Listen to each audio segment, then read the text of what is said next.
Astra Abyssosque. We meet again, you two. Hi, Catherine. Do you have any commissions for us today? Commissions, huh? Let me think. Oh, how about this? Please attend the Academia's Academic Symposium this afternoon and recite a love poem on stage.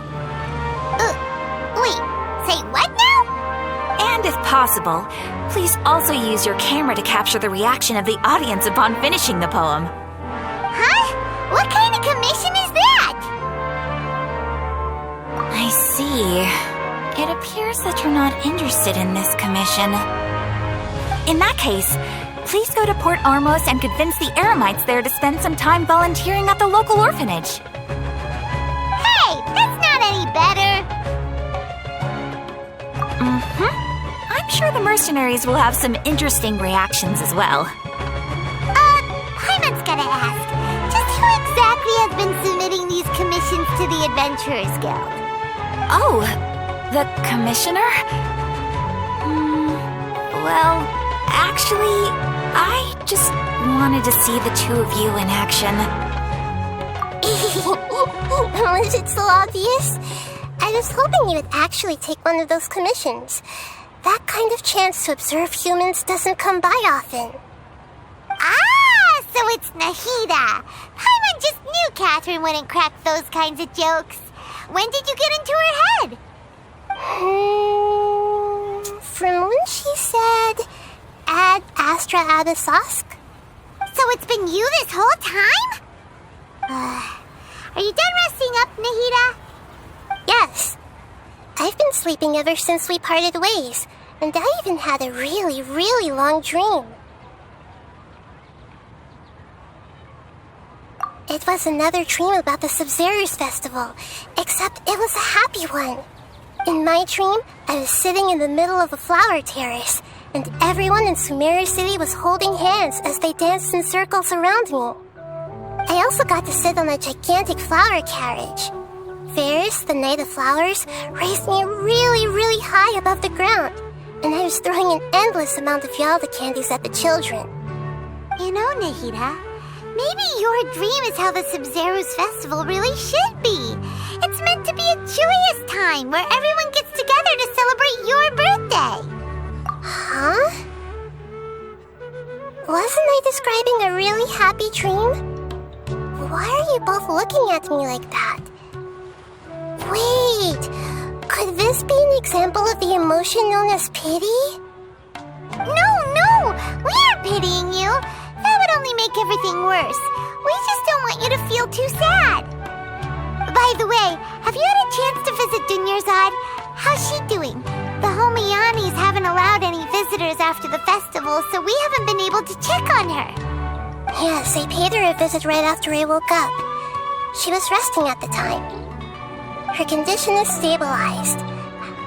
However, since Elazar is a manifestation of the withering on the human body, we can only cure it by finding a way to take care of Irminsul's own withering. But for the moment, our top focus should still be figuring out what the sages are up to and what they're planning. Right. Who knows what'll happen if they manage to pull off another scheme like the Samsara of the Sub-Zero's festival. So our first priority should be investigating and putting a stop to the sages' activities. As for how we should pull that off, let's discuss it somewhere else. There are too many adventurers around here. Oh, good point. Sorry, adventurers. We're gonna be borrowing Catherine for a little while.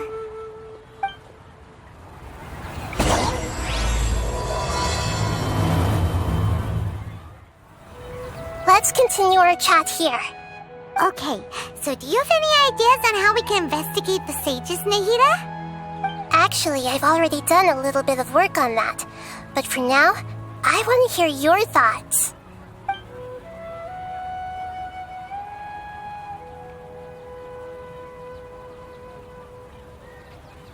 We're in the dark as of now. Since we still don't know anything about their goals, any rash move could tip them off and lead to terrible consequences. After all, every person in Sumeru City is one of their hostages.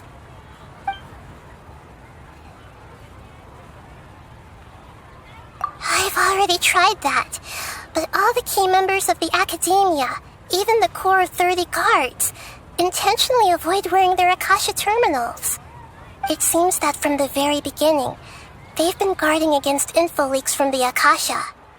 Of course, it could also be because they're wary of me.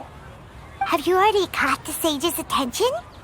I'm guessing not yet, but distrusting me would make perfect sense if they've ever paid attention to the urban legends about me. In any case, I probably can't take over their minds directly. No way, that's too risky. You mean it'd be too easy to get caught? No, it's not that. We shouldn't involve innocent students in this. A single mistake could completely ruin their lives. Doing that would be ignoring the safety of my people for my own selfish goals. How is that any different from what the sages are doing?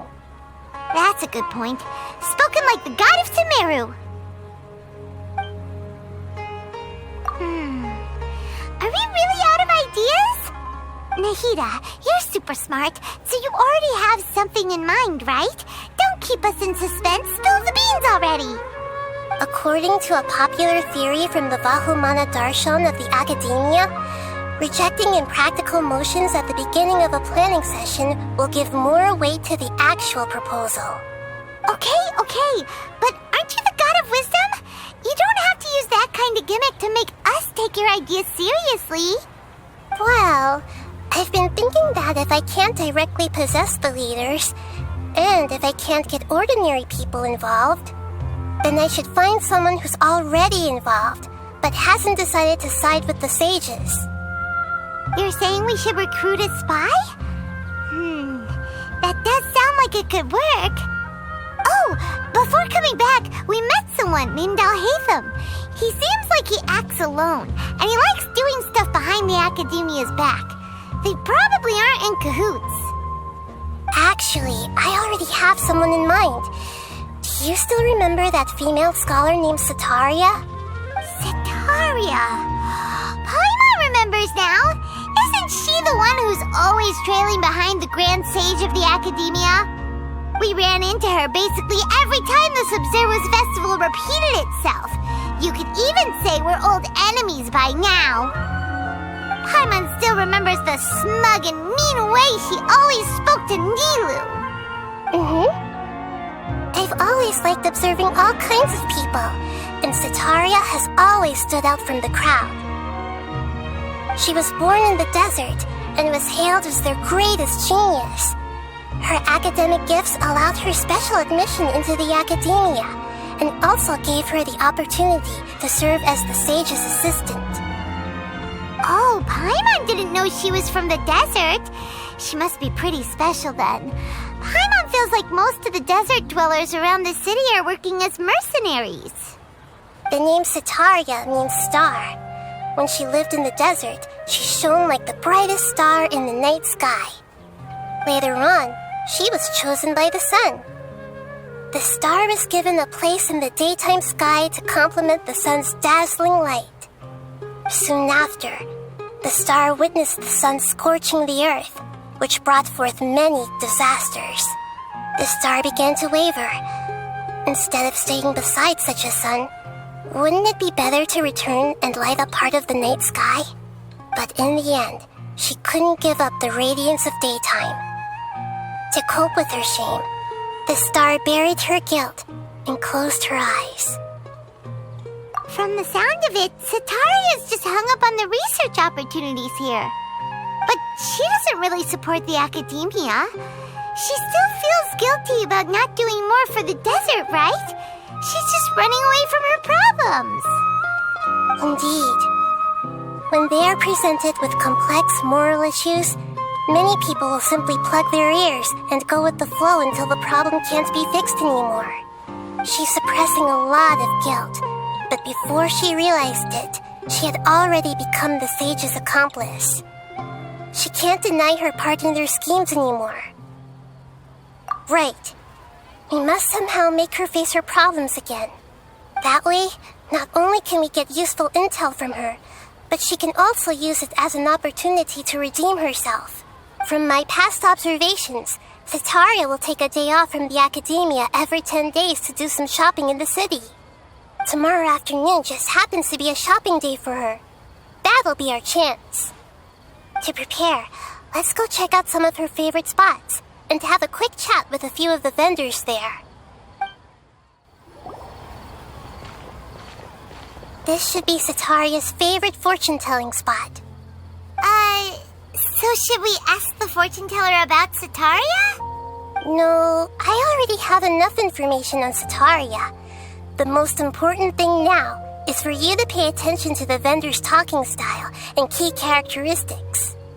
Talking style and key characteristics? My poor lost lambs, have you become troubled over your fates? The divine voice of wisdom often echoes between mine ears. If thou be blessed today by the gods, I may be able to show you the way. Huh? Really? Nahida, you've been whispering things to her? Shh. My friend here has some doubts regarding his future. Can we get a fortune reading for him? Of course, of course. In that case...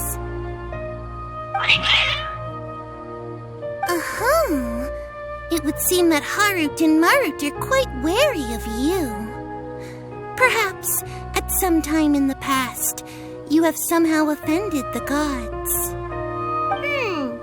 Only mocking the god of Animo, questioning the lord of Geo's financial savviness, and brawling with the god of Electro. Do those count? Oh, nothing.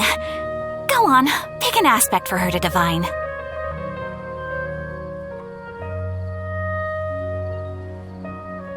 Health prospects, no problem at all. The gods have spoken. The truth shall be revealed. Your life shall continue on for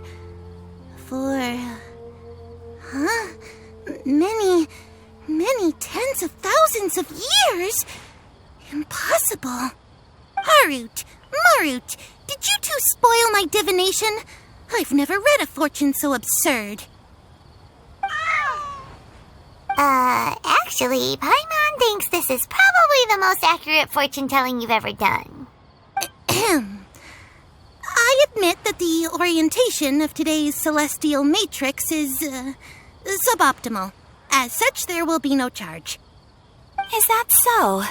Well, that can't be helped.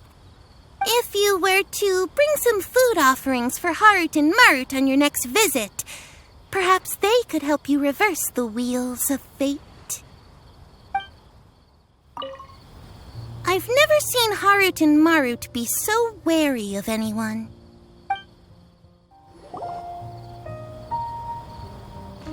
Is this another one of Sataria's favorite stalls? Yep, it belongs to a king. His father helped Sataria a lot when she first moved to Sumeru City, so she still comes by whenever she has time. When I start talking with him, listen carefully to the details of our conversation. Ah, dear customers, would you like to look at some pottery? We caught wind of your great craftsmanship, so we specifically came to take a look. Oh, I recognize you. Aren't you Miss Catherine from the Adventurers Guild? Sounds like I'm in for some big business. Speaking of, where did you learn this trade? I suppose you could say it all started with my dad. He's a mason by trade, but I picked up an interest in clay while apprenticing for him. After that, I began making pottery by myself in secret, and I simply changed trades when my works turned out well. Although it's a pity that I'm no longer making much use of the knowledge provided to me by the Akasha. That's nice. You're making a living doing something you love. So is your father still working as a mason? Oh no, not anymore. A few years back, he fell from a roof and broke his leg. Since he had already saved enough mora over all these years, he's just enjoying the retired life in Port Ormos nowadays. I see. We wish him peace and happiness in his retirement. I'll have someone in charge of logistics at the guild come by another day for some goods. We'll leave you to it. Take care. No problem. Rest easy. All our goods are sure to meet your every need.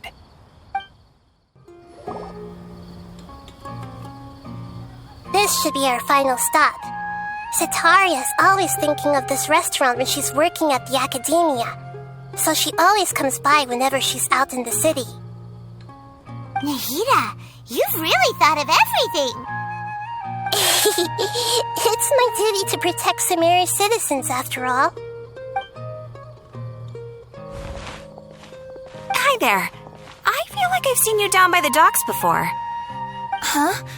Sorry, I don't quite remember. If I recall, you were having a discussion with someone about shipbuilding at the time. Ah, that's right! I've always been really interested in feats of marine engineering. After all, I grew up in Liyue Harbor and spent my entire childhood staring at the ships going in and out of the port. I came to Sumeru to study, but failed to make it into the academia due to my lack of talent.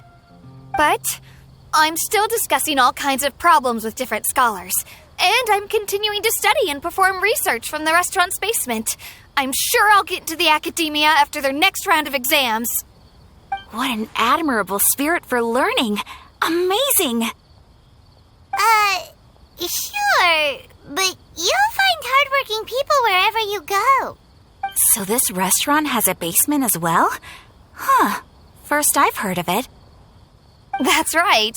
It's not usually open to patrons. Most of the time, employees use it for breaks or to hold private events. I see. Guess that makes sense. Well, good luck with your studies, Miss Chishan. Thank you so much. As long as I can make it into the academia as an official student, I'll be happy. I must have met her somewhere. Why can't I remember? So, was that everybody? Mm-hmm. 3 familiar faces should be enough for Cetaria. What's the point of all the information we've collected? Nahida, you still haven't told us how you're planning to make Cetaria face her problems. Cetaria is already used to avoiding her problems, so we must find a way to break through her usual sensibilities.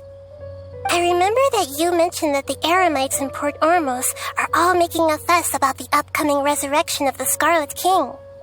Although it's all just a boatload of nonsense, the fate of her homeland may turn out to be Cetaria's soft spot.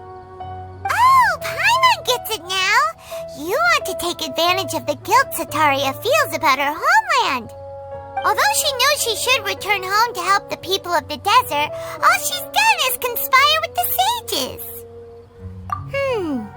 So how do we set that up? Well, the Scarlet King is long gone, and Cetaria is also too smart to fall for any simple tricks. If we simply engaged her under the guise of the Scarlet King's believers, she would definitely be weary of us, and we may not get anywhere. But if we were to borrow some of her close acquaintances to talk with her, her reaction would probably be very different. So, you mean you're going to possess those people we just talked to? Yep. Possess them through the Akasha. Imply that they've already converted to the faith of the Scarlet King, and then convey our made-up will of the Scarlet King. As long as everything goes smoothly, we'll get through to Cetaria for sure. She'll never guess that we had anything to do with it. So that's how you're going to use all the info we collected on these people. It's so that you won't slip up and break form. Possessing them will only work if you can manage to pass off as them. Exactly. So, best of luck with impersonating them. Huh? Best of luck?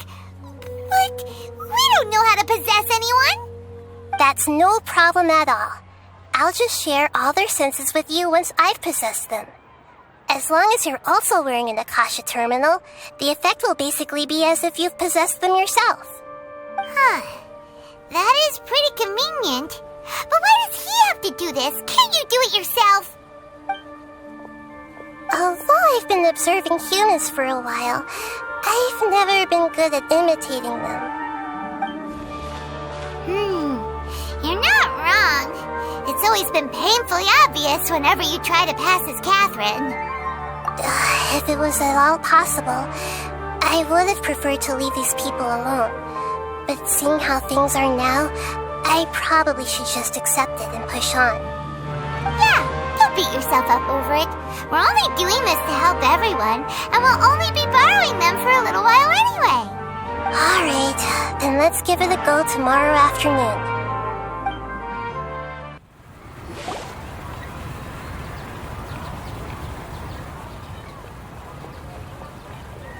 Oh, here she comes. Satori is here. Let's quietly follow her. Once she starts talking to her acquaintances, we'll find a safe spot to begin possessing them. As for how we'll sway her to our side, I'll leave that to you. I trust you'll know what to say. Paimon's starting to feel kind of nervous. Okay, let's go. Looks like they've already started talking. Let's find a hiding spot and get started.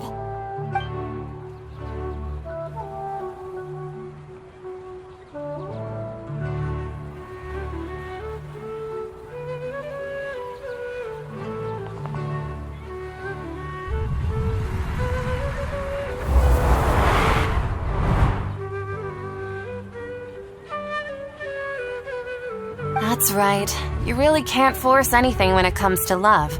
And besides, everyone around me has a very different background and outlook.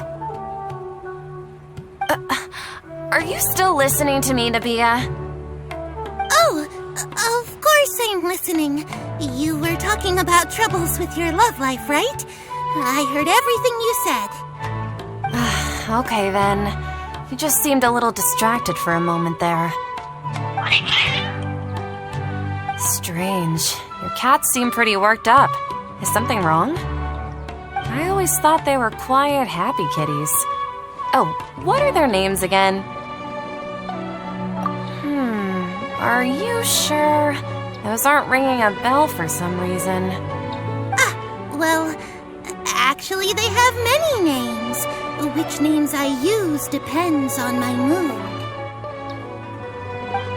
Huh, I see. I imagine that must be hard for the kitties, too. So, which fortune do you want me to read for you today? You must have come for another echo of the divine voice of wisdom. I'd like to get another reading on my love prospects, but to be perfectly honest with you, I feel like I've been a real mess recently. A mess? Well, could you do a reading on how long it'll take me to finish my current project at work? I really just want to get it over with. I hear you. No problem at all. The gods will reveal the truth.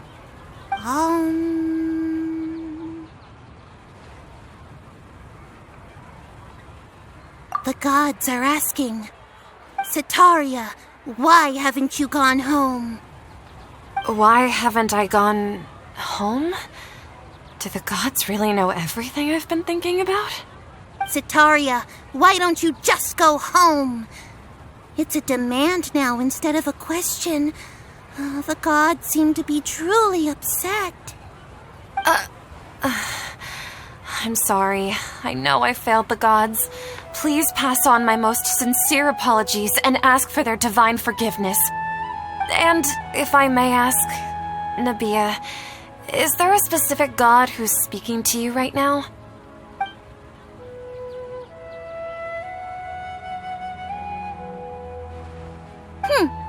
What an inconsiderate and naive question. The god who is speaking to me is, of course, the wisest and mightiest of all, the Scarlet King. The Scarlet King? No wonder he would make such a demand of me. Oh, wait a second. The Scarlet King passed away a long time ago. Even though news of the Scarlet King's resurrection has been spreading like wildfire, it's all just a misinformation campaign from the academia. How can the Scarlet King still exist in real life? What insolence! I am the Scarlet King's most loyal believer. Do you wish to refute his voice of wisdom? Oh, no. As a child of the desert, I am only reveling in his power upon learning that his divine glory has touched even this city. I will think very carefully about his demand of me. I'm sorry, I must go now. Wait!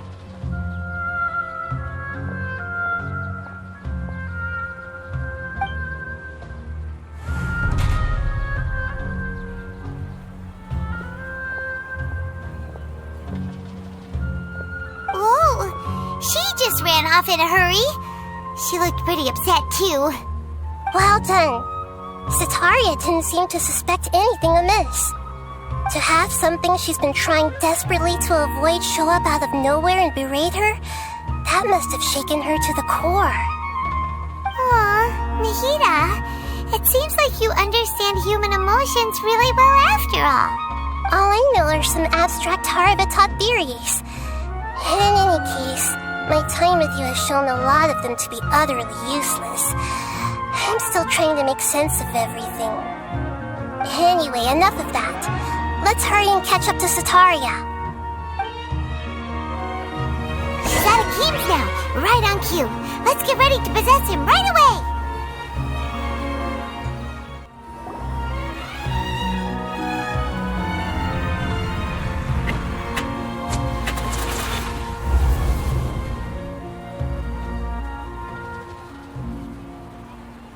It's okay. I just got caught up in something. Oh, actually, didn't you ask me to help you look for work? What kind of work were you looking for again? Oh, right. Your old man's craft. How could I forget? Speaking of, how's he doing? Is he feeling any better? Oh, that's good to hear. I have been thinking a lot about him. If I could get some more time off, I'd love to pay him a visit. Actually, while we're talking about him, is he still living in Port Ormos? Yeah, he's been retired there for a while. If you could find the time, please write him a letter. Please pass on that recently, faith in the Scarlet King has taken root in Port Ormos and has begun to spread across Sumeru. He has a quick temper and has always been a devout follower of the Dendro Archon. I don't want him to get into a fight with those Scarlet King believers because of a difference in beliefs. Oh? So who are you siding with in all of this? The Academia or the Scarlet King? I'm so jealous of you. You were born a child of the desert, yet you chose to betray the Scarlet King, and now you spend all your time with those crooks from the Academia. Akeem, you don't mean you've also become a believer of the Scarlet King? What's so strange about becoming a believer of the wise Scarlet King? In fact, aren't you the strange one? The one who still can't pick a side? Can't pick a side? Me? Whoa, Paimon had no idea you'd be so good at this. You really zeroed in on the issue and put it right in front of her. It might feel a bit overwhelming for Sitaria. But once everything is over, I'll be sure to pay her a visit to her mind and explain everything. Anyway, let's keep going. Come on, Sitaria's already started talking with Shishan.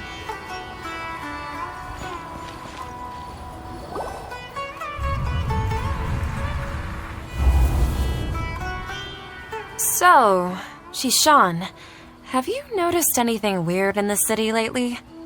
Like, as if someone was trying to preach to you about something? Oh, right. Speaking of strange things, I celebrated the Sub-Zerus festival so many times that I lost count. That was really weird. Wait, how could you be aware of that? That should be impossible. Nothing in the report indicated anything like that.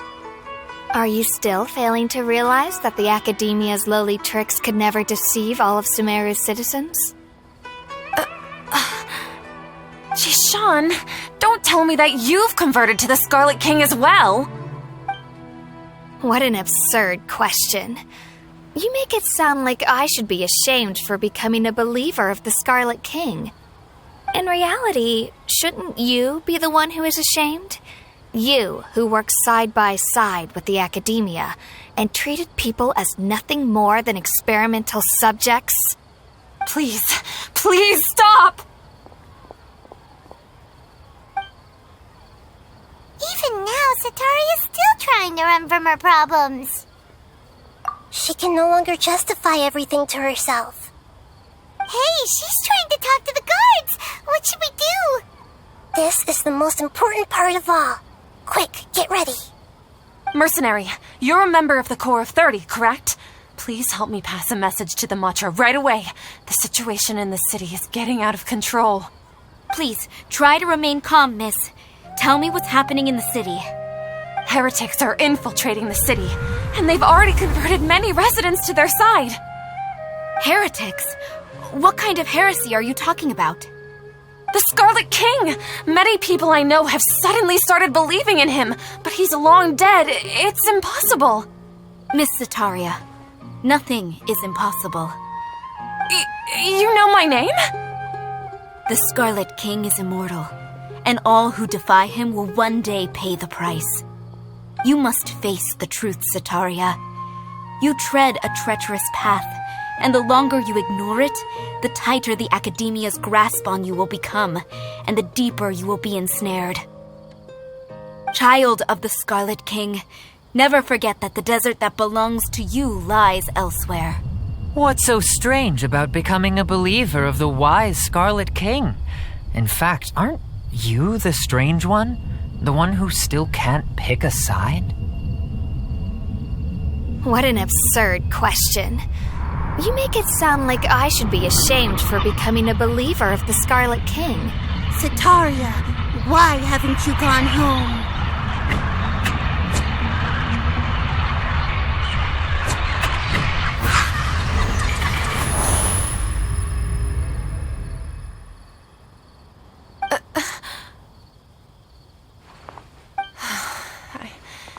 It seems that no matter where I run, I only keep finding more believers of the Scarlet King. I've also been running from my guilt this whole time. Guilt over my part in the sage's plans, and from ignoring the letters from the children of my homeland. But no matter how much I may try to ignore or get rid of it, my guilt always comes back. You won't necessarily lose your research opportunities by facing the truth. Besides, did you really want to conduct your research while carrying such heavy feelings of guilt? How do you know me so well? Are you truly just a believer of the Scarlet King? Or are you the god himself? That's not important. The important thing is to pass judgment on the academia and its sages, and to correct their mistakes. If you could provide some assistance in this matter, perhaps it could serve as a form of atonement. I've actually never believed in the gods, but I've always believed in serendipity. Your appearance must be a fated opportunity for me to get out of this wretched situation. Please tell me, what can I do for you? How much do you know about the sage's current activities? I was just one of the designers for the massed dream harvest scheme, which is what happened around the Sub-Zeru's festival. But I know very little about the full scope of the overall project. I'd assume that only staff with the highest clearance would have access to those confidential documents. I've just been working to meet the Grand Sage's specified requirements. However, there's something that's been really bothering me. I heard that a scholar who was previously expelled has returned to the city, and even the sages are still quite wary of him. To fight against the academia, we will need to figure out the nature and the purpose of their work. Is there a way for us to get access to the confidential documents you mentioned? It should be possible if we're willing to take some risks. After all, I'm an assistant to the Grand Sage, and I've been working on many tasks outside of the project. One thing, though, I won't be able to transfer the documents to you through the Akasha once I get my hands on them. The sages have always closely monitored all activities within the Akasha. Let me see. Let's use the most primitive method. Send someone to pick up the documents tomorrow evening at the Academia entrance. The Academia entrance. Wouldn't that be too conspicuous? Don't worry about that. I assure you, this won't be a trap. I'm only suggesting this location because it'll draw more scrutiny for me to leave the Academia again. It'll be safest for me to distract the guards long enough to hand you the documents. All right, I trust you. So, if I were to successfully complete this task, would it mean I've atoned for my wrongdoings? That'll depend on the judgment of the Dendro Archon. The Dendro Archon. That's right. Her people are the ones we have endangered. As the god of wisdom, she's also the one responsible for judging and guiding the scholars. Maybe it's time for me to find a god to believe in. Just as Nahida predicted, we've managed to bring Sataria to our side! The Traveler's execution was ingenious. He's the one who deserves all the praise. Well, now that we've made plans to meet again tomorrow evening, all we can do is pray for Sataria's mission to go off without a hitch. Pray? But if we're going to pray to the gods, aren't we just praying to you? God of wisdom and guardian of the scholars? No. The truth is the true guardian of scholars. I've always believed that. Anyway, let's meet again tomorrow evening at the Adventurers Guild. What's gotten into Harut and Marut? They seem terrified of me all of a sudden. I seem to have dozed off just now. Maybe I studied way too late last night? I'm sorry. Can I help you with anything? Catherine, we're here! Oh, you are the other Catherine, right? That's right. I suppose I'm the other Catherine in your mind. Shh! We're on a secret mission tonight, so we need to protect Catherine's identity. Yep, Paimon's right. We cannot fully rule out the chance that the meetup tonight is just a trap. If something were to happen, my existence may be the only trump card we'll be able to play. After all, the Academia should still be unable to confirm the existence of my consciousness in the outside world. Yep, exactly. Just what Paimon was thinking. Anyway, enough about that. Let's just make sure to be on our guard. Off? What do you feel is off? It's the middle of the night. Of course it's quiet. You're not getting paranoid, are you? No, I think he's right. It really is a lot quieter than usual. If you look around, there seems to be fewer people on the streets. I'm not sure if this is the case for the entire city, though. Maybe it's just a coincidence.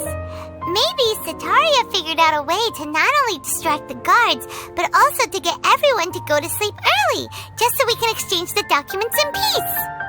I also can't quite figure out why things feel a little off. But now that we're here, let's go ahead and meet her as we planned. Well, regardless, as long as you're here with us, Paimon feels a little safer. There really aren't many people out right now.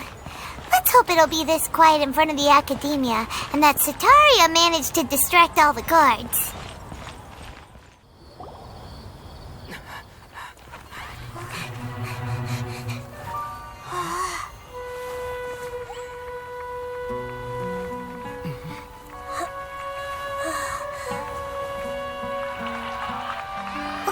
What are all these people doing here at this hour of the night?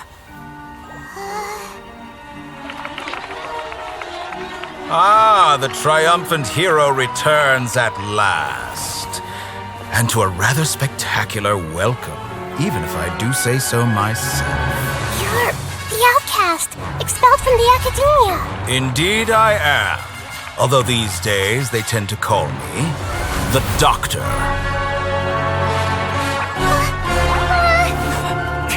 If you're looking for your researcher friend, she has already been taken into confinement. With some basic caution, she could have discovered the listening device on her person. Clearly, she lacks the degree of rigor expected of a true scholar.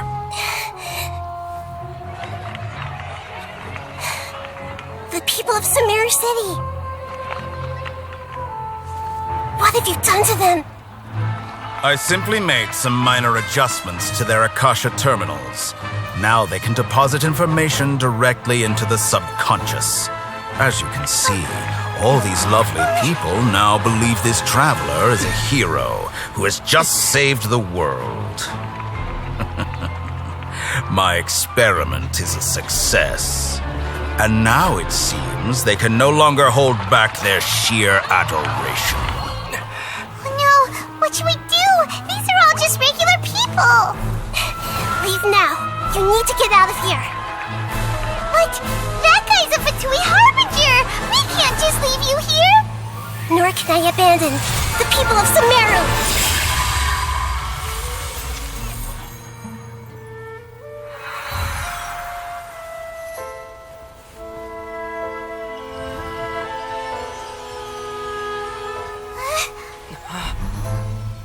Don't worry. We'll meet again outside of the city.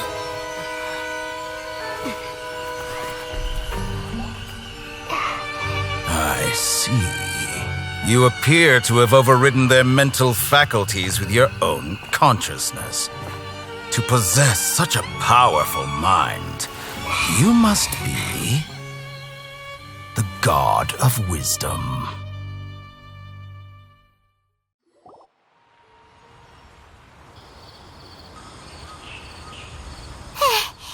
This should be far enough. Paimon needs to catch her breath first. Is Nahida going to be okay? We only made it out because of her. Paimon wasn't counting on running into a new Harbinger here, let alone such a high-ranking one. That guy was number 2. So scary. He called himself the Doctor. Remember, Tainari told us about him. Sataria did say that someone who once got expelled from the academia came back recently. And that even the sages are wary of him. Yep, sounds like she must have been talking about the Doctor. Yeah, now that the Doctor's in the picture, we're no longer just dealing with the academia. They're in cahoots with the Fatui. But what are the Fatui after this time? Another Gnosis? Yeah, things would be a lot easier with Nahida's help. Nahida said we'll meet again outside of the city. But we can't just keep waiting around, right? You mean... Oh, right! Wasn't he invited by the sages to work on some project when we were staying with him in the Vidia forest? That has to be the same project. Even though he turned it down at the time, he might still know something. There's no time to lose. Let's go to Gandharvaville.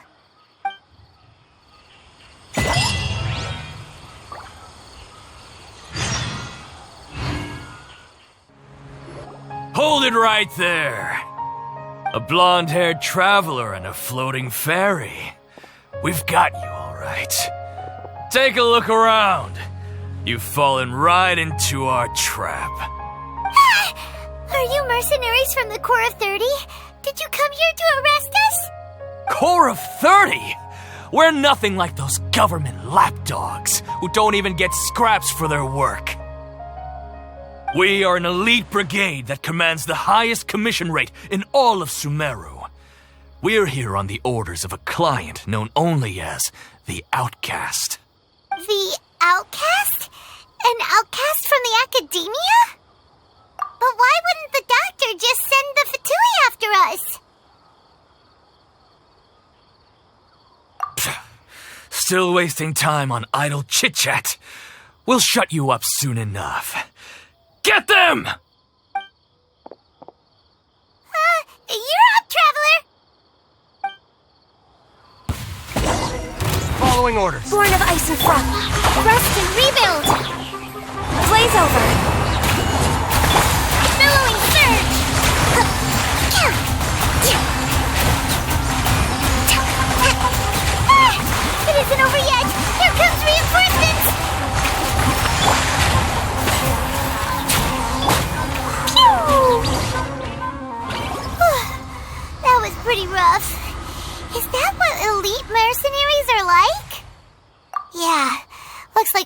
keep our guards up. But this doctor guy seems like a pretty tough opponent. He knew exactly where to set up an ambush.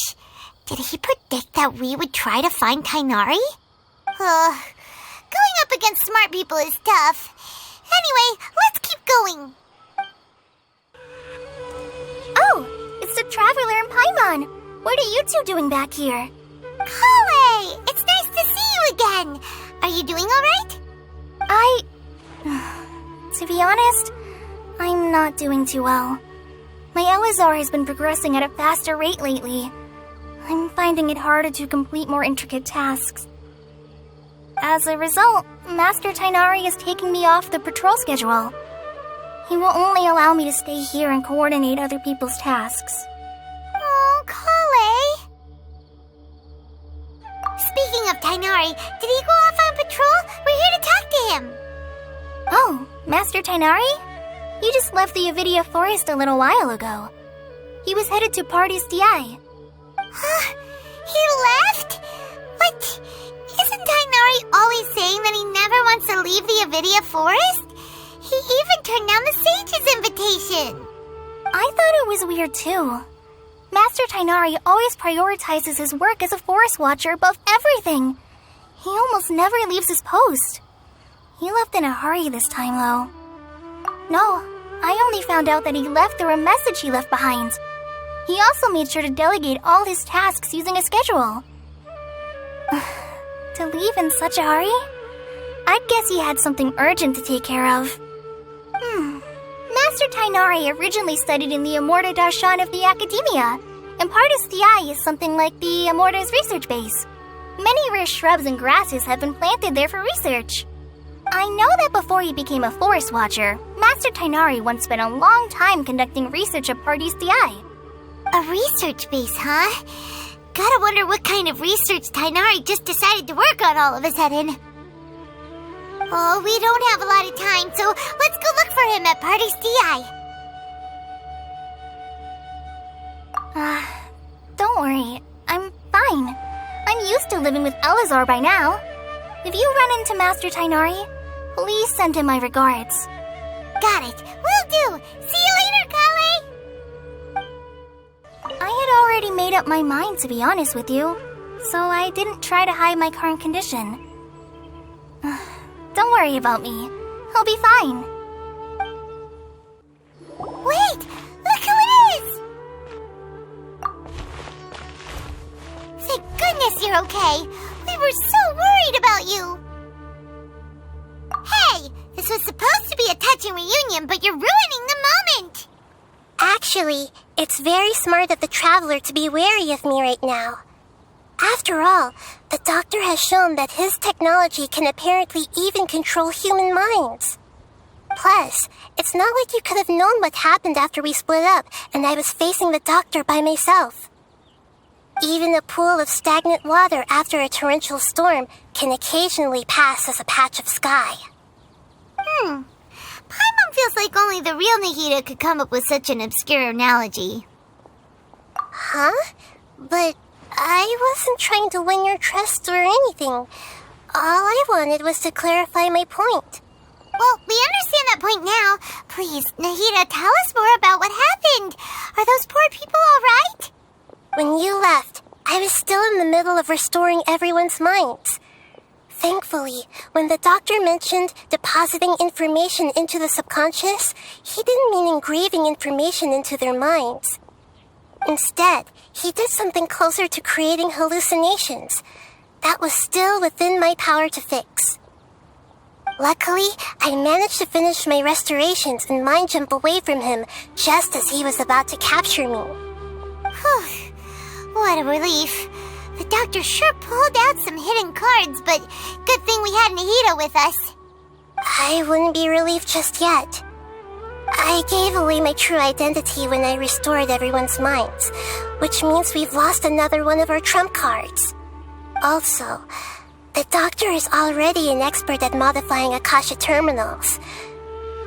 Maybe it's only a matter of time until he captures my consciousness inside the Akasha. Would that mean you'd no longer be able to jump between minds? Then how do we stop him? He's still at the academia, so it's possible he already started messing with the Akasha. Ugh, it feels like he's toying with us. What a nasty piece of work.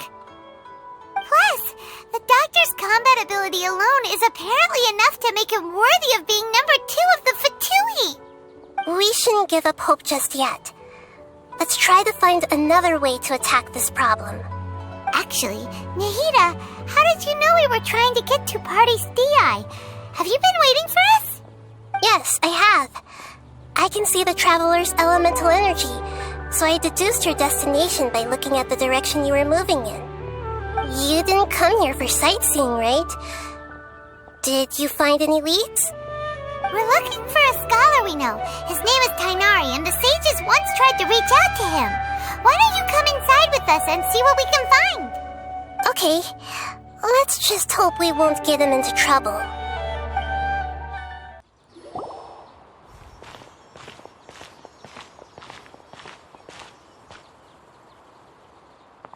Traveler?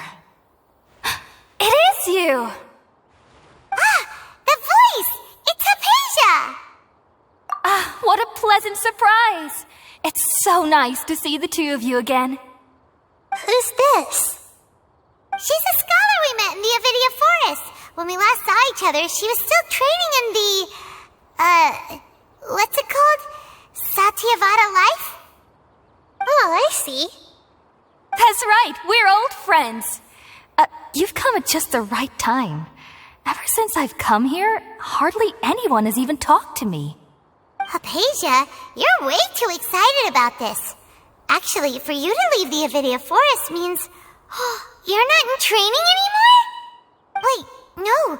Did you already finish your training and reach Pariporna life? What do you think? My consciousness has already managed to make contact with the divine. You did it? Congratulations! It's so exhilarating to share this sublime joy with others at long last. When my consciousness made contact with the gods, what a supreme and unparalleled experience that was. That sounds incredible! Oh, all right. Actually, please wait. I haven't forgotten my promise to you. Remember? I promised to help you understand what you saw from Irminsul once I gained deeper insights. My current self has not only gained true insight, but I can even help you establish a direct connection to the consciousness of the divine. You can do that? I've never heard of anything like that, but if you want to give it a try, I'll do my best to protect your consciousness during the process. Hold on. I brought some spirit-born ale with me. This is still a crucial part of the ceremony. We're using that incense again? All right now. Hold my hand. I'll help you establish a pathway to connect your consciousness. Okay. Ready?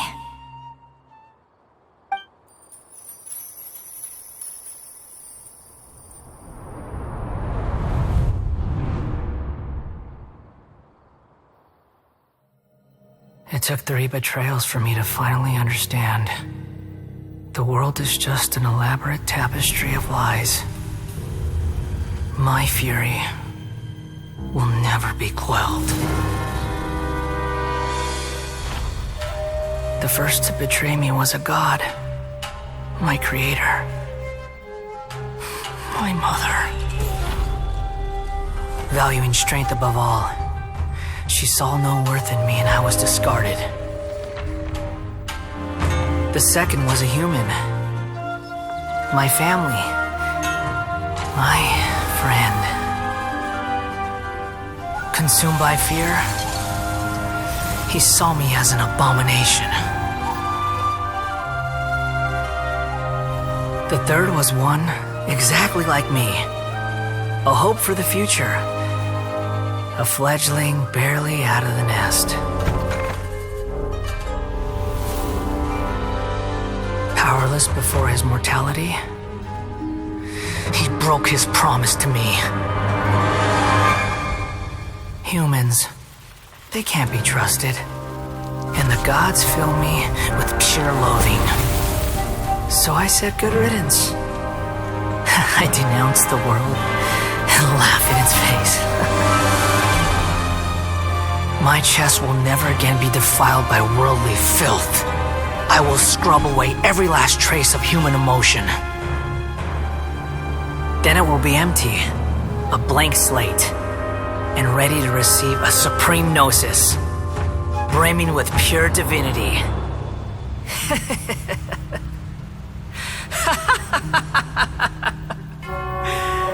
There is no need to fear. The pain will be brief.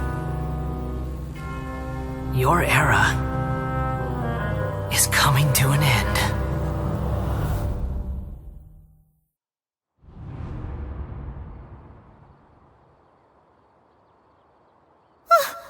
What was that? Did we actually just see the Balladier's memories? Everything matches what we know about him. But how is he connected to the divine consciousness that Hypatia was talking about? You saw it, right? You felt it, right? Such a majestic God! Such a noble will! Such sublime emotion! Alas, shame. If only that which beats within my chest wasn't a filthy mortal heart. Oh, great and merciful God, please grant me forgiveness and salvation. Do you understand now? I'm afraid this is no periportal life, but rather... Ah! You! Why are you so mean to me? Why is everyone hiding from me? I found divine wisdom. Shouldn't I receive praise and honor? Haven't I uncovered that light in the darkness? Hypatia? That's how I always thought everything should be. Wait. Have I already lost my mind?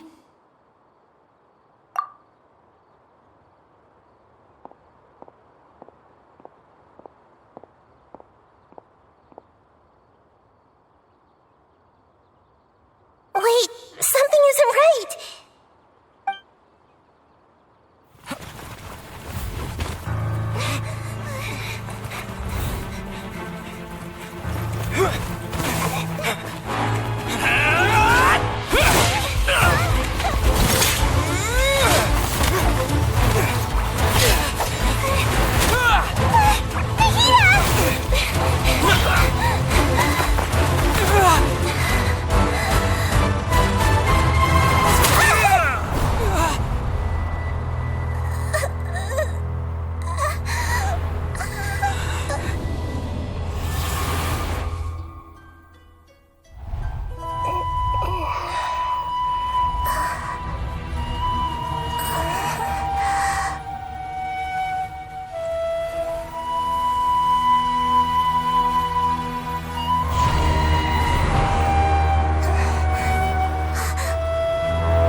Are you okay, Nahida?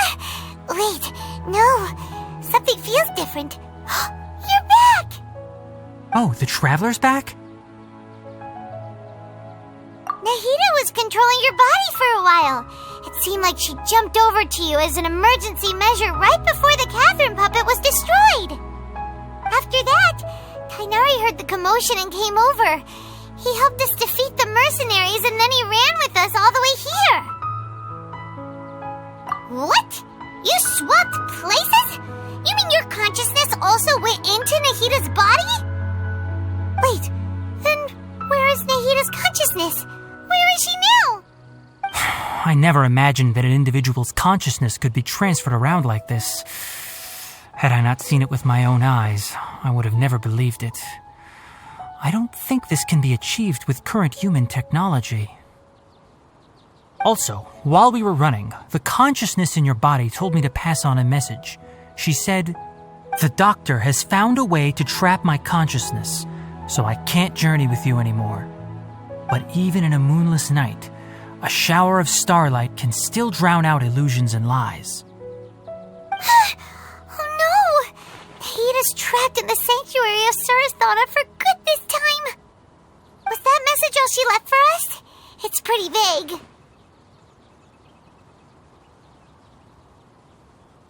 Oh, that makes sense. Since the doctor captured her, she won't be able to say anything without him knowing. She's being extra careful. Even in a moonless night, a shower of starlight can still drown out illusions and lies. Huh. Paimon knows the moon illusions and lies are from the alchemical divination at the Sub-Zero's festival. Didn't Nahida use a starlight analogy before? It had something to do with Sataria.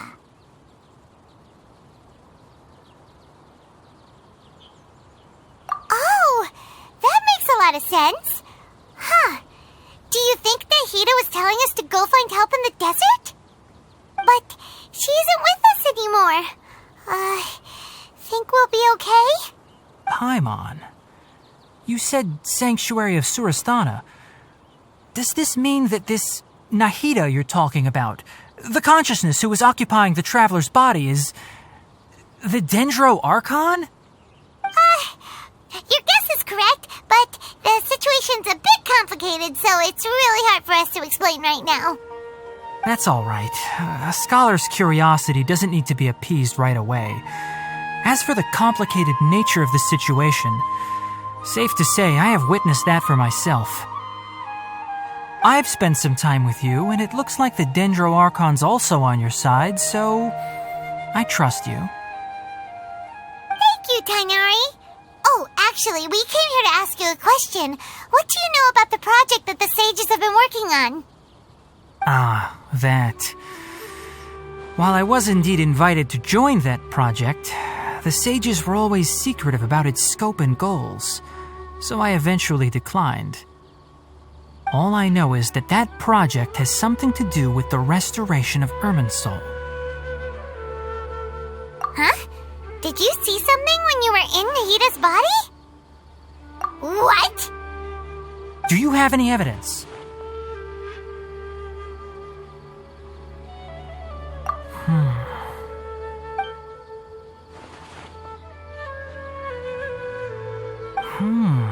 So that's what happened. That explains why Hypatia's symptoms were different from those of the other scholars who went mad. It's because she made contact with the consciousness of a new god who is still in the process of being born. Tainari, did you leave the Avidia Forest because of Hypatia? I did. I noticed Hypatia's mental anomalies, but since her symptoms were rather atypical, I secretly took her to Pardes Dii and began searching for a way to return her to her normal self. If I didn't take action, Hypatia would have already been taken by the Matra to the desert, doomed to a life of exile at Aru village. Now that you mention it, I knew the Academia has never thought particularly highly of Lesser Lord Kusanali, but I still didn't expect them to do something as arrogant as creating a new god. Looks like I made the right decision by not accepting their invitation. The Doctor and the Balladeer. We have 2 Fatui Harbingers in Sumeru. Sounds like we're in for a bad time. From your description, I don't think they've completed their project. There may still be room for us to intervene. But then, what is the connection between creating a new god and restoring Irminsul? Yeah, it feels like we're still nowhere close to figuring out the sage's goals. Right, we've pretty much gone over everything we need to know, so we should head out. How about you, Tainari? What are you going to do? I'll stay here for now. I still want to try a few more things to help Hypatia. If you're planning to go into the desert, start by heading for Caravan Rabat. That'll be your fastest route. Come find me here if there's anything else I can do to help. May the spirit of wisdom go with you. Thanks, Kainari. Hopefully Hypatia will feel better soon. We're off then.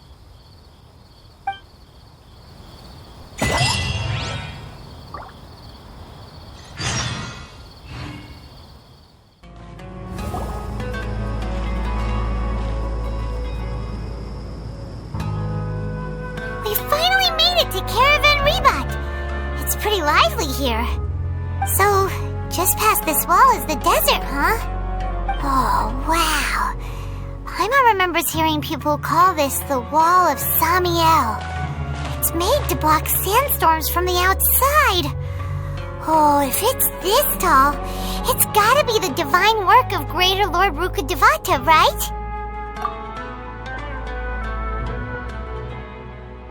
Enough gawking. Come on, follow me. Huh? Over here.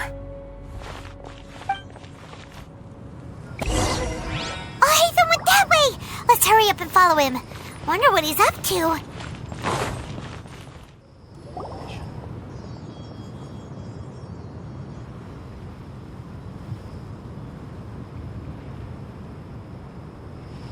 What the... Where did he go? How did we lose them? They were just here a second ago. More Eremite mercenaries? Who are they working for this time? Anyway, Traveler, it seems like we were being followed again. You were too careless.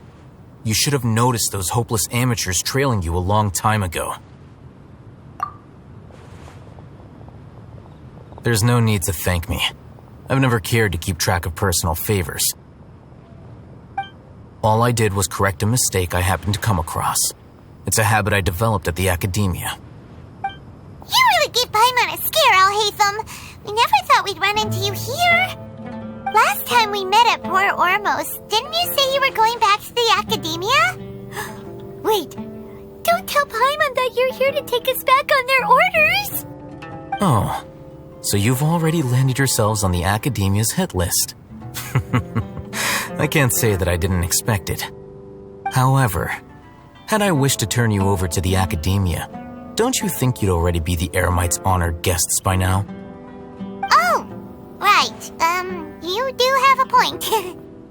I have no interest in running errands for that project. As a scholar, I've always belonged to the camp that promotes researcher autonomy. And these days, you're more fascinating than anything the sages can offer.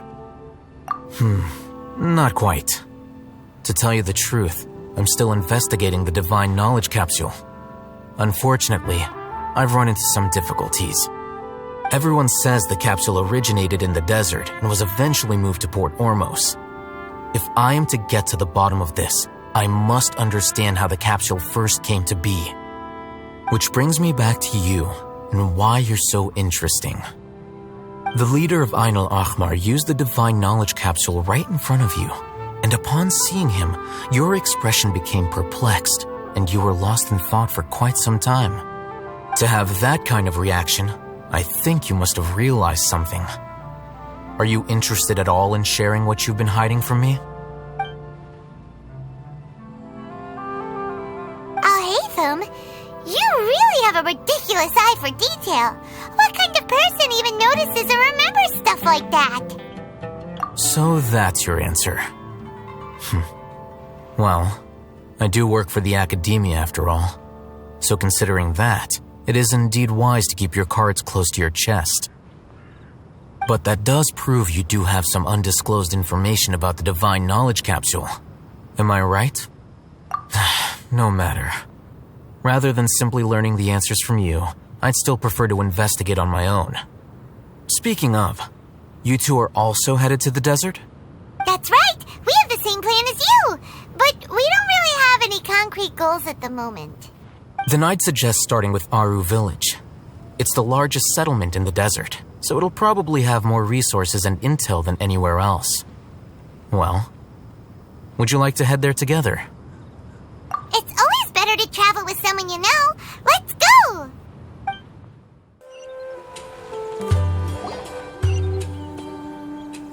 Before us lies Aru Village, the safe haven of the desert folk. Whoa, this landscape is really something else. What a cool place! Let's go check it out!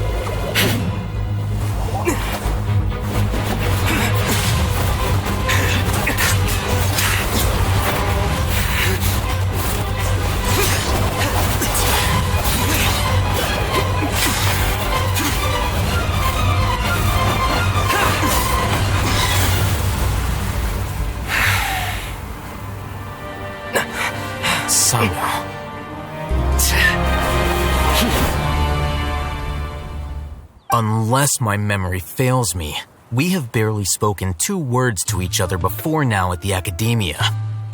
Would you care to enlighten me as to when and how I invited the General Mahamatra's wrath? Oh, Hatham, do not think you can escape my judgment just because you managed to escape my attack. Judgment? So that's how you'd characterize your actions here, is it? Or would elimination perhaps be a more accurate description? Had I used my full strength, not even this traveler would have been able to stop me. Though styled like an assassination, I sought only to ensure that my target would be unable to flee or resist. Standard practice for the Matra, as well you know. Seemed to me more like your own personal touch. Who is that, Al-Hatham? Did you call him General Mahamatra? Yes. General Mahamatra Sino, head of all the Matra at the Academia. He's a formidable hunter, and the ultimate nightmare for any who have committed academic crimes. You seem to have placed a lot of trust in Al-Hatham, to the point of blocking an attack for him. If I were you, I'd never choose to side with him. I wouldn't believe a single word that comes out of his mouth. I have been pursuing this scribe for a long time. I urge you, stand back and do not seek to defend him any longer. Otherwise, there will be consequences. Has Al-Hatham done something wrong? Paimon doesn't think he's as bad as you've made him out to be. I won't waste my breath explaining things. Al-Hatham, I saw it during our fight. Take it out. The divine knowledge capsule you're hiding on your person. Unless you want me to retrieve it for myself. Very perceptive of you. Nothing escapes a Matra's senses. Wait, the divine knowledge capsule? Didn't it fall into the Matra's hands in Port Ormos? No wonder you speak with such confidence, Sino. But I must admit, I'm very curious. What does this capsule mean to you? And why, as General Mahamatra of the Academia, are you all alone in the desert? As far as I'm aware, the other Matra have been speculating about your disappearance. Have you been given a mission that's, let's say, morally dubious? If I was the real target of your mission, what was stopping you from simply using your authority and resources to judge me within the walls of the Academia? I should have known you'd be difficult to deal with. You two? Ugh. What should we do, Traveler? Paimon feels like we can't trust either of them. Well, look at you two, acting all tough and self-righteous over there. Wait, Dia?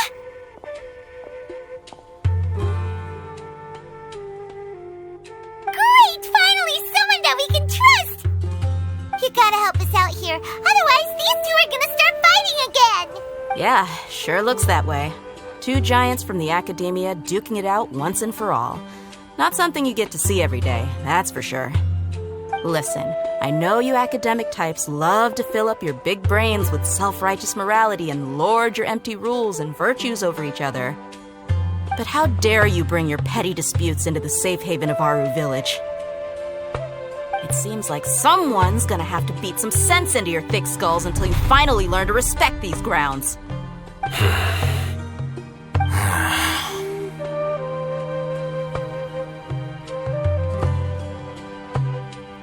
Hey, did either of you hear a word I just said? Whoa, what's going on? The wind's so strong. Is this a sandstorm? Paimon's gonna get blown away.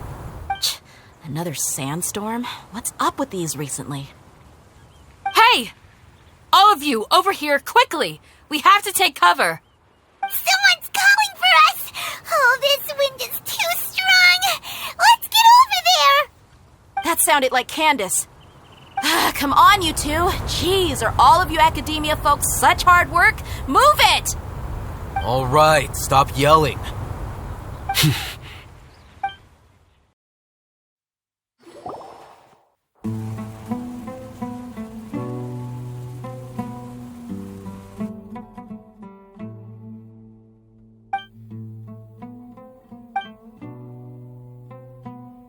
Well, this is pretty awkward.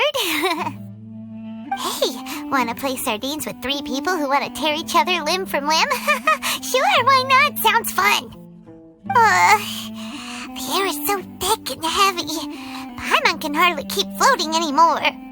My sincere apologies, everyone. This is the home of our village chief. I will have to ask you to make do with this small room until the sandstorm dies down. Please, let me introduce myself. I am Candace, protector of Aru Village. Our savior has come at last! Nice to meet you, Candace. The name's Paimon. Thank you so much for helping us. There's no need to thank me.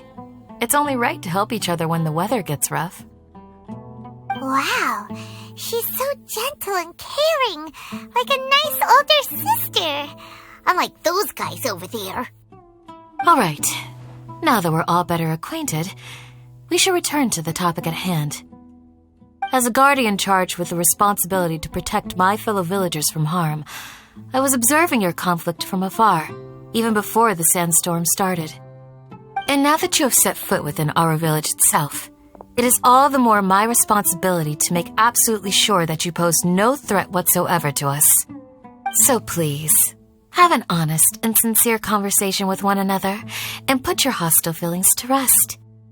If anyone dares to start anything again while they are under this roof, I will not hesitate to send them out for some quality time with the creatures of the sandstorm.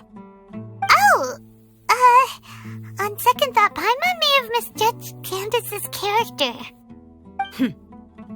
And that goes for you too, Miss Dia. Do I make myself clear? All right, we got it, Candace. That's what I like to hear. So, which of you will begin? I was supposed to be a mediator, but I might have gotten a little too involved just now. Anyway, one of those two should probably start talking. Wait, that was you trying to be a mediator? I have nothing to hide, so there's no shame in explaining myself. While Al-Haytham wasn't wrong about the other Matra not knowing my whereabouts, it's not because I've been assigned a morally dubious mission. Rather, I've chosen to exile myself. Huh? Exile yourself? A little while ago, I discovered that there was data missing in the Academia's project planning and development files. What little they did report clearly did not match the project's actual progress. As General Mahamatra, I had the responsibility and authority to request an audit. However, to my surprise, the person responsible for the erroneous data was none other than Grand Sage Azar himself. I tried to investigate the issue myself before submitting a formal audit request, but I soon found that all leads and potential pieces of incriminating evidence were carefully concealed from me. I began to realize that They were cautious of me from the very beginning. Unsurprisingly, the Grand Sage rejected my audit request as soon as the submission reached his desk. He even said to me, "The power of the General Mahamatra is granted by the sages. You have no right to judge us." So they really are up to no good. I realized then that to the Grand Sage, the Matra are nothing more than tools for the sages to assert and maintain their control over knowledge. The vows that we took, the principles that we strive to uphold, they are meaningless to the academia of today. I believed it would be wise to flee the academia before the sages had a chance to take action against me. This way, they can no longer see nor predict my actions. I will never give up on this investigation. There's no need for someone else to give me power or authority. Once I find the truth, I will administer judgment by my own name. Sino seems to have the same goal as us. We're all investigating the sages. Plus, now that he's no longer the General Mahamatra, he somehow feels a lot less scary. Well, Sino, if that's your story, then why did you see Al-Haytham as a target? When I was investigating the matter in the academia, I overheard a conversation between Al-Haytham and a sage. The sages asked you to investigate a blonde-haired traveler. Do you dispute this, Al-Haytham? What? Like many parts of the project, this assignment was undocumented. Now throw in your suspicious behavior with the divine knowledge capsule, and I think we deserve an explanation. Yes. I was indeed tasked with investigating the traveler. Al-Haytham! After all, the promised reward was so great that hardly any scholar could have refused. The sage told me, once you've completed this assignment, I can give you a glimpse of divine knowledge. A most enticing offer. Unfortunately, those academics don't know me at all. Their words contained one key piece of information, namely that divine knowledge indeed exists. That gave me all I needed to know. From my perspective, the sages are far from trustworthy. Think about it. Isn't it a little strange they're so willing to share divine knowledge with anyone, even as a reward? So, I began my own investigation following the lead of the divine knowledge capsule. In the end, I realized my wisdom in committing to this rather than collaborating with the sages. Had I been less guarded, I probably would have ended up like that Ain al-Ahmar mercenary, incapable of remaining sane for long enough to hold a conversation. You mean that the sages originally planned to dispose of you, using one of those capsules that drive people insane? I'd already given up on the assignment by then. I only told the academia I was waiting in Port Ormos for you to appear so they wouldn't suspect anything. So it came as quite a surprise when I encountered my erstwhile target while investigating the divine knowledge capsule. Criminals do love to talk about coincidences. Even though I ran into the traveler by chance, I had no intention of providing assistance to the academia. Also, you should remember, you were the ones who decided to follow me and strike up a conversation after I left that tavern. That's true. Al-Haytham helped us out at Caravan Rebat as well. Maybe he's telling the truth. I'm willing to apologize if that's worth anything to you. I took the divine knowledge capsule behind your back because I judged its existence to be a significant risk. I felt that it would be best for no one to interact with it before it had been properly studied. After all, curiosity often proves to be the most dangerous thing in this land. You should be well aware, Scribe Al-Haytham, that curiosity can also lead you to danger and suspicion. Answer me this. Did the sages share any information about their project with you? Have I not made myself clear? You and I are both distrusted by the academia. Do you really think they would tell me anything? Fine.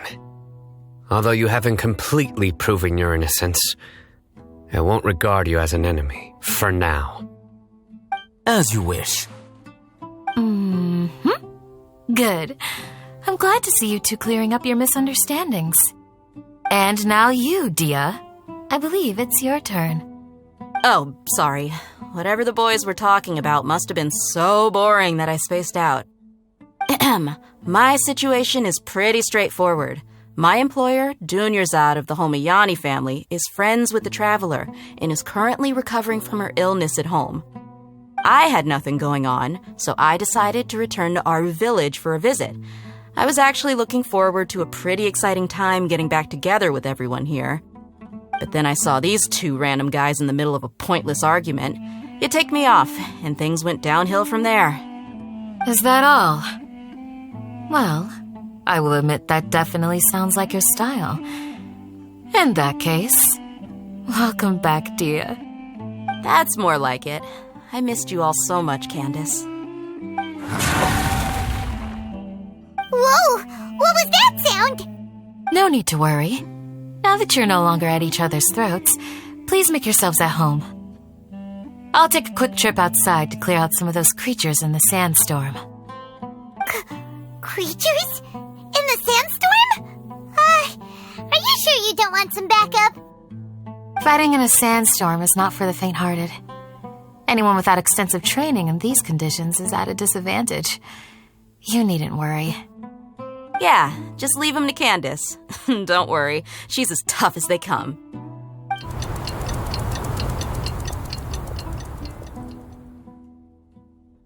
The wind's died down.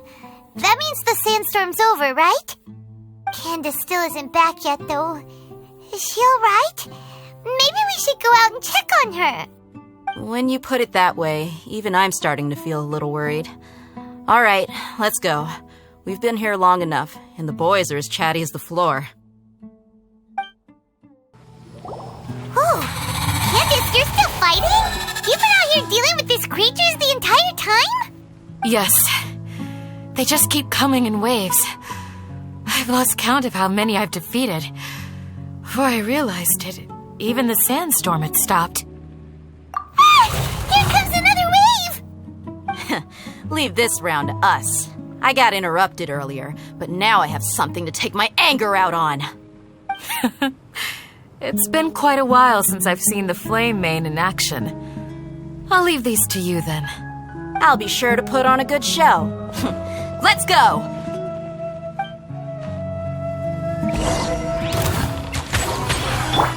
Allow me! For Rex Lapis! Turn! Quick refuse!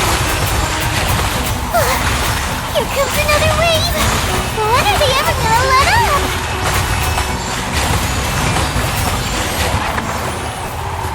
The creatures stopped appearing. Was that the last of them? What we fought just now was probably the aftermath of the sandstorm. So we should be safe for the time being. Well fought, everyone. No injuries, I hope. Huh? Who are you?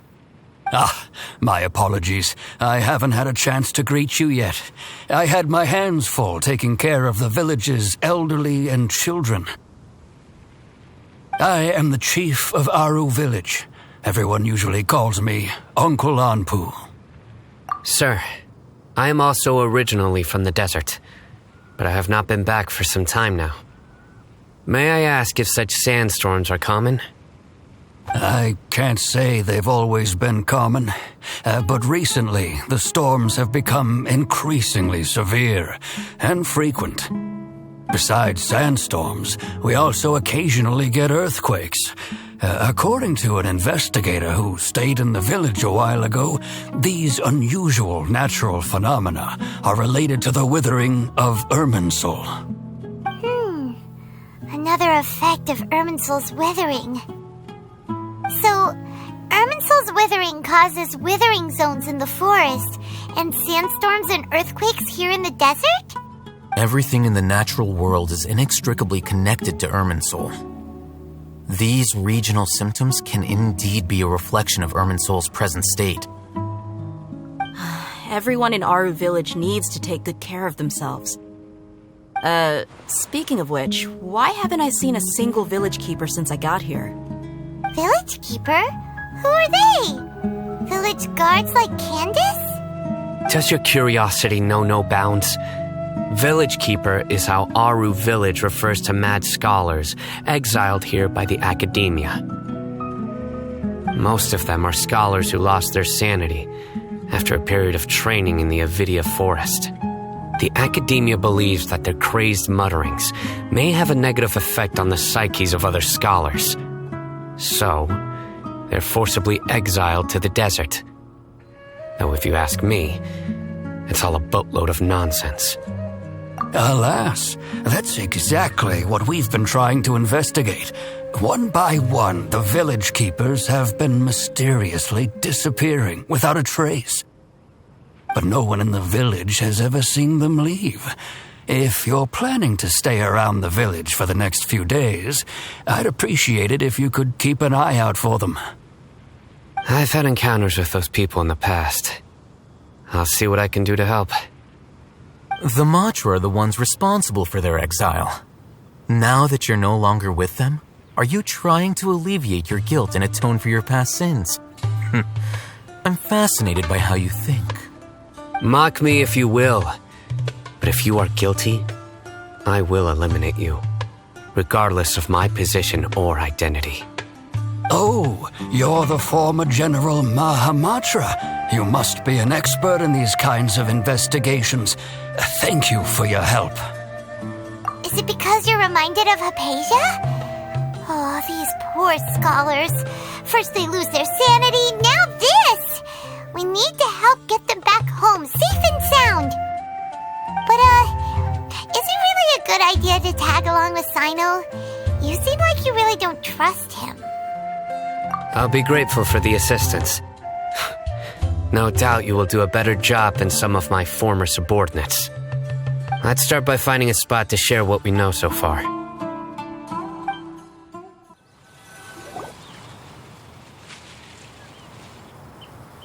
Although I've sent myself into exile, I'm still doing essentially the same things as before. Do you still have any questions for me before we start our investigation? One of my former subordinates told me that this title has its origins in a strange incident. The academia has long exiled mad scholars to Aru Village. A mysterious phenomenon exists here.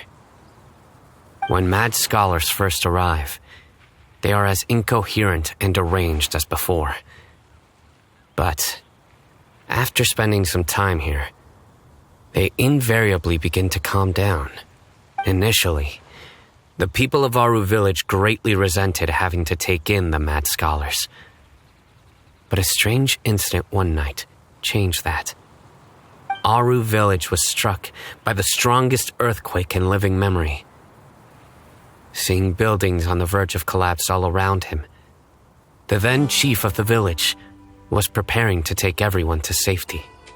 Suddenly, he noticed a mad scholar crouching in a corner, caressing the ground with his hands. A soft, green light radiated from him, like a divine glow against the backdrop of night. Despite the powerful tremors that ripped through the ground that night, all the houses remained upright, almost as if they had grown roots reaching deep into the ground. And after that, the people of Aru Village treated the mad scholars with greater kindness, and began to refer to them as the village keepers. The soft green light? A mad scholar protecting Aru Village? What do you make of it, Traveler? Paimon thinks so too. Actually, Sino, do you know if any of the mad scholars continued to wear their Akasha terminals at Aru Village? In theory, they would continue wearing them so the academia could still monitor their activities. With that said, the main Akasha system would no longer have any interaction with them. Oh, no wonder! Everything makes sense then! Add in the fact that they calmed down, it was probably Nahida who calmed them. If you are able to draw a conclusion from this one story alone, then it appears you possess much more information than I do. So, what do you make of the story? Really? Lesser Lord Kusanali. What? You don't believe us? Lesser Lord Kusanali was definitely using the Akasha to give her power to the mad scholars. No, it's not so much that I don't believe you. I'm just struck by your reasoning. Lesser Lord Kusanali, the current Dendro Archon. Is she really active in Sumeru? The Academia has always placed far greater importance on the late Greater Lord Rukkhadevata. They've more or less ignored Lesser Lord Kusanali, and I've never had any reason to doubt their views. In addition, I've never heard any stories about Lesser Lord Kusanali and her deeds. To me, she might as well have been a god that never existed. No way! Nahida definitely exists! She's a... How should Paimon put it? She's a good Archon who's kind and wise, even if she says weird stuff sometimes. I've spent many years interrogating criminals, so I can easily tell when someone is lying. Good! Then you should know that we're telling the truth. That look in your eyes. I've never seen that from a liar. You two really must have met Lesser Lord Kusanali. How can this be? To think, our Archon has been amongst us this entire time. Alright, now it's our turn to put our skills to good use for this investigation. But easier said than done, especially since we don't have any leads. Maybe we can start by knocking on some doors. Excuse me, are you here to help me find my grandpa? Huh? Who are you? By the sounds of it, a resident of this village. My name is Isak. You'll help me find my grandpa, right? Is your grandpa a mad scholar? Hey, don't say that. Grandpa is just Grandpa. Why do you have to call him that? It's not like he's a bad person or anything. The person you're referring to is not a local, yet you are. Why do you call him Grandpa? Grandpa is just Grandpa. He's my family. I heard everything you said to the village chief. Please, you gotta take me with you. I want to find my grandpa. I swear I'll help. I won't be a nuisance. Ah, so you're the one who was eavesdropping on us around the village chief's house. I was planning to go out and take care of whoever it was, but I had a vague feeling that they didn't harbor any ill intent. Whoa. Ethan wasn't kidding about Matra having sharp senses. Sino, he's just a kid. All he wants is to find his grandpa. Let's find a way to help him. Sorry. I was only listening in because I wanted to know where Grandpa went. Honest. If you don't believe me, you can ask Miss Candace. All right. But first, let's confirm the facts with Candace.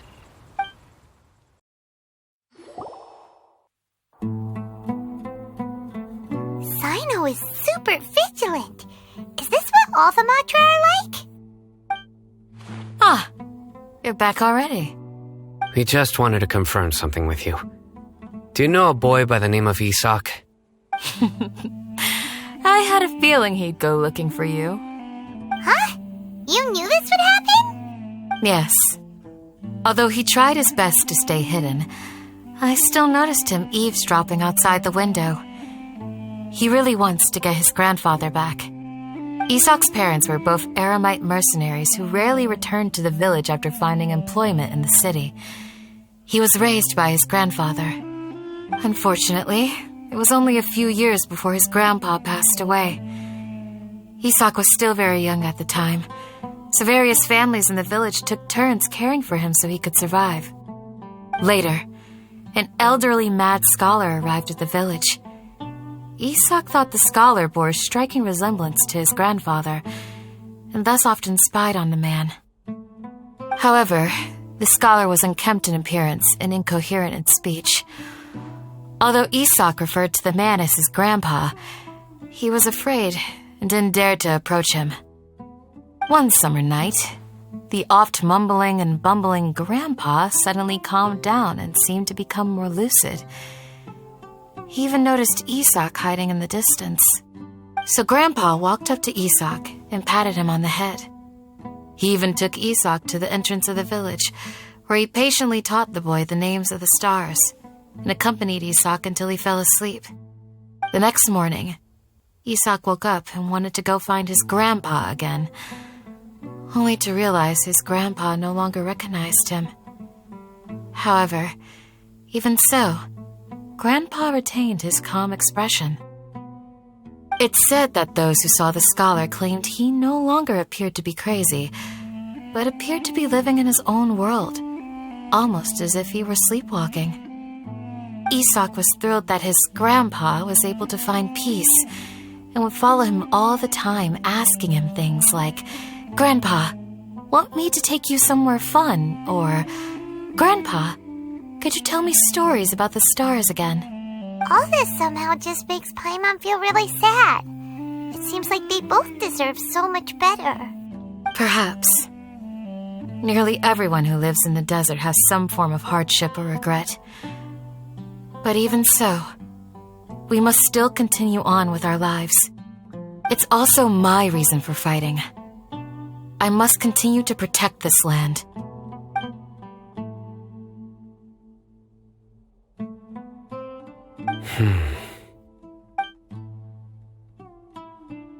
Maybe the people have always had a considerate God watching over them. Huh? What did you say, Sino? No, nothing. As long as Esau keeps his word and doesn't get in our way, we can take him along. Perhaps you are more compassionate than I gave you credit for. Please accept my thanks on Isak's behalf, Sino. Hey, Isak! Oh, it's you guys! We've cleared everything up. Let's go find your grandpa. Really? Wow! Thank you so much! Yeah! All right. Let's ask the local residents some questions first.